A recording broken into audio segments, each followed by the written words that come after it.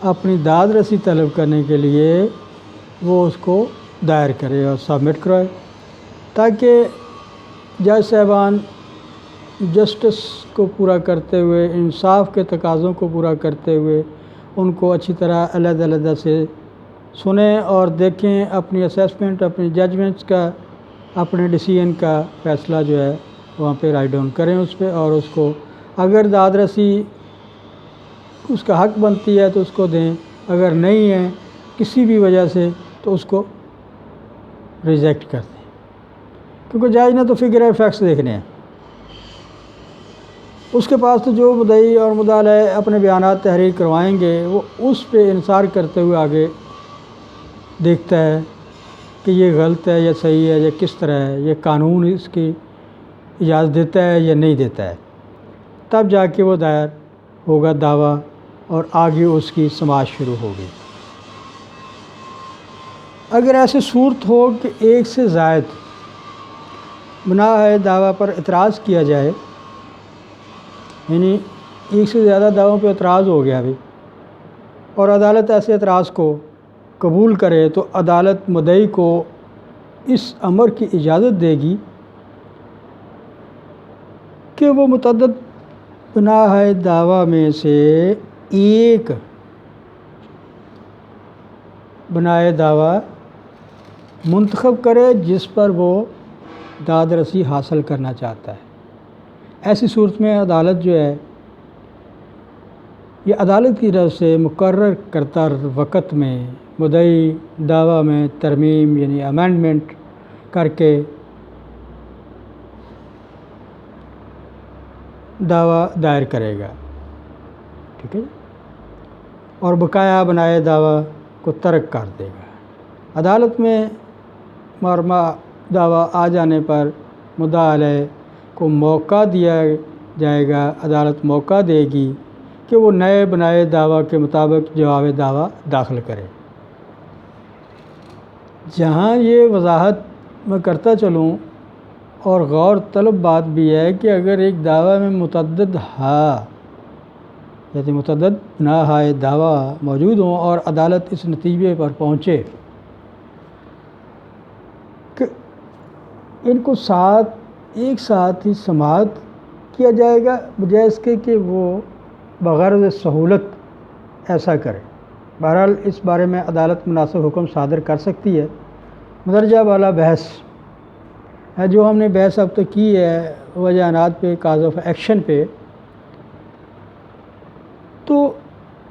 اس سے یہی حقیقت واضح ہوتی ہے کہ دعویٰ کا انحصار دار و مدار بناء دعویٰ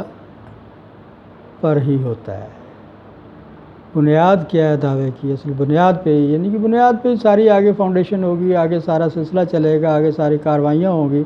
عدالت اس کو سنیں گی، جج صاحبان اس کو سنیں گے، دیکھیں گے، شہادتیں اور گواہیاں جس کو بھی جو بھی پروسیڈنگز ہوتی ہیں، سماعت ہوتی ہے، وہ ساری کی ساری